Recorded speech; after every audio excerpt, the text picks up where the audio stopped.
Here's how to fix no sound in iPhone games. For example, if I open Plants vs. Zombies, there's no sound, even though the game is playing. To fix this, start by opening your settings and scroll down to Sounds and Haptics. Tap on it.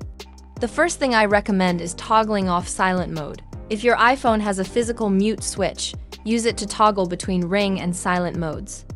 Make sure it's in ring mode so sound can play. Next, go back to settings and tap on Bluetooth.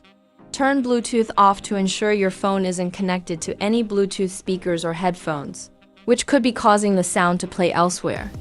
After that, head to Accessibility, then scroll down to Audio Visual. At the bottom, you'll see Balance. Make sure the slider is centered, not all the way to the left or right. Lastly, swipe down from the top right corner to bring up the volume slider. Slide it all the way up to max volume. Now, go back into the game and resume playing. You should hear sound in the game now. If these steps helped, please hit the subscribe button below. It really supports me. Thanks for watching.